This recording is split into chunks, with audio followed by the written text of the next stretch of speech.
តូចស្ដាងឡើងពីលេងទឹកខ្ញុំឈរមើលភ្លឹកនឹកស្មានមិនដល់ឡើយណា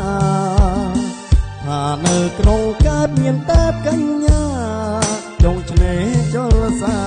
បងអួតនេត្រាខ្ញុំអ្នកទេសចរចង់សួរនំនួនក្រែងស្ងួនតើងតលធ្វើដេញបានស្គាល់ឈ្មោះឆោមនិមលទៅណសាកសុំអូនផតសំចតលើថ្មមកភ្នែកទេសចរនាងពុំតបតងពីវហើយខ្ញុំសំរងឆ្នេរកែបបែបស្រងស្រទន់គេននវត្តវល់អគុណក៏ភ្នែកផ្លែក្នុងអារម្មណ៍ស្លៀកឈុតមួយទឹកបងខ្លួនឡើងក្លំសំអើយសានសំលើកដៃទំទំត្រសងកែសៃនូទឹកបណ្ដាលួចមើលនួនអូ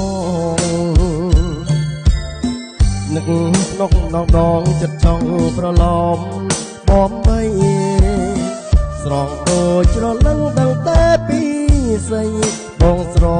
ឡាញ់ស្រីបើអើយប្រណីញញឹមមួយមក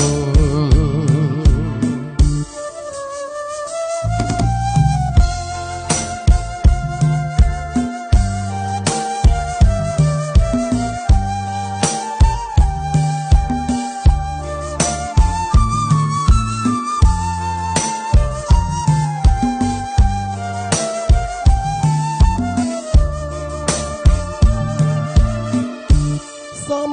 រងឆ្នេរកែបបែបស្រងស្រទន់គេននវត្តវល់អគុណក៏ភ្នែកផ្លែក្នុងអារម្មណ៍ស្លៀកឈុតមួយទឹកដងខ្លួនឡើងក្លំសំអើយសានសំលើកដៃទន់ទំត្រសងកែសៃងូតទឹកបណ្ដាលួចមើលនួនល្អនឹកស្នុកដងដងចិត្តចង់ប្រឡំបំបីស្រតូចច្រឡឹងដឹងតែពីស្រីបងស្រឡាញ់ស្រីបើអើយប្រណីញញឹមមួយមក